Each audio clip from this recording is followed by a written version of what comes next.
During a dark time in Philippine history, then President Ferdinand E. Marcos was ambitious, greedy, and tried to prolong his regime by bending the rules just enough to ensure that he would always get what he wanted. He treated his citizens horribly for 20 years. Until one day when the Filipinos defended themselves in an unexpected way. September 21, 1972. Filipinos were watching on their grayscale televisions as Marcos, the Philippines' 10th president, issued Proclamation number 1081 to covertly lengthen his presidential reign. This document contained the proclamation of martial law on the Philippines, which stated the following. The president alone would control the entire government. Those whose names, Marcos's opponents, were written on an attached list would be arrested and charged with subversion. A curfew would be enforced from 12 a.m. to 4 a.m. All rallies, strikes, or form of rebellion were prohibited. Possession of a firearm outside your household is restricted unless allowed by the authorities. To ensure that no one would get in the way of Marcos's long-term rule, he knew he had to suspend Congress, so he began drafting the 1973 Constitution to replace the existing 1935 Philippine Constitution. Rumors about its enforcement were interrupted when Marcos sought citizen approval. Because Marcos knew that the traditional secret ballot voting would fail, he decreed that an oral vote could be used instead, that the voting age has reduced from 18 to 15 years old, and that the illiterate and uneducated could vote. Then on January 17, 1973, Marcos declared the biased constitution as approved. 5 days later, the legislative building was found padlocked and guarded. Among those who opposed Marcos's regime, Benignoy Ninoy Aquino was the most influential by far, so he was incarcerated for 8 years. He spent most of his time at Fort Bonifacio, where he wrote letters opposing Marcos and exported them through his wife Corazon or Cory Aquino for the Bangkok Post to publicize. Afterwards, he appeared in court where he was charged with murder, illicit possession of firearms, and subversion. He even went on hunger strike for 40 days as a form of protest. Nevertheless, Ninoy wasn't the only one suffering. Filipino voices were suppressed, thousands were arrested, hundreds were massacred, and many disappeared. Also, as wages decreased, commodity prices tripled, poverty worsened, and international debt escalated. Ninoy's imprisonment was concluded when he suffered from a heart attack in his cell, and then again at the Philippine Heart Center. He later realized he had to undergo a triple heart bypass. However, he and the Filipino surgeons were unwilling to do so for fear of controversy or Marcos manipulation. Thus, Ninoy was authorized to travel to the United States, where he was self-exiled for his surgery.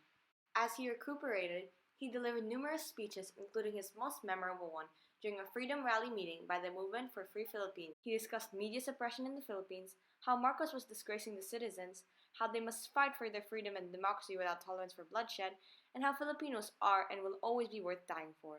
January 17, 1981. Meanwhile, in the Philippines, an empty gesture was made. Martial law was lifted, even if most martial law decrees were still in effect, and most power was still vested in the president. It was said that Marcos lifted martial law by name only to appease the Filipino Catholic people during the visit of Pope John Paul II, and in accordance with the U.S. presidential election for Ronald Reagan, who was a supporter of Marcos's regime because it allowed Reagan to assert American power in Asia.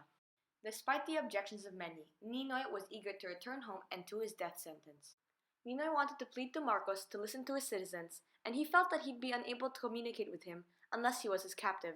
He clarified that he didn't want to dethrone him, but befriend him, as he believed that the opposition could help restore Philippine democracy, which is all he wanted. But his plans were ruined when he was shot in the head seconds after he exited the plane, dying for the Filipinos as he once proclaimed.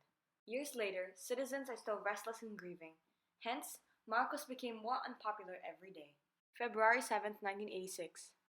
To show the masses that he was still wanted as president, he called for snap elections against Cory Aquino. Once the votes were tallied, Marcos was announced the winner.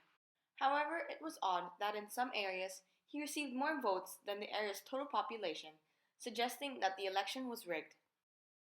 Even though Cory wasn't announced as the official winner, an independent group called NAMFREL, National Citizens Movement for Free Elections, had a recount and declared that Cory Aquino won. This only intensified the Filipinos' need for liberty from Marcos.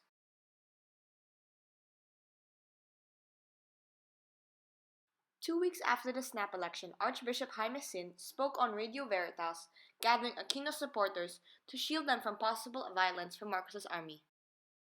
At first, only 50,000 people gathered on the Epifanio de los Santos Avenue, or better known as EDSA.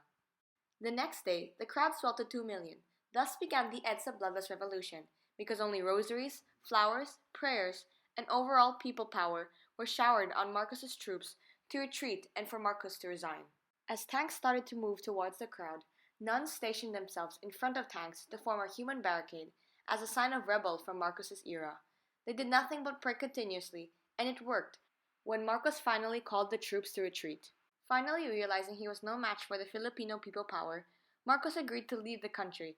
He and his family were brought to Hawaii on the evening of February 25, 1986.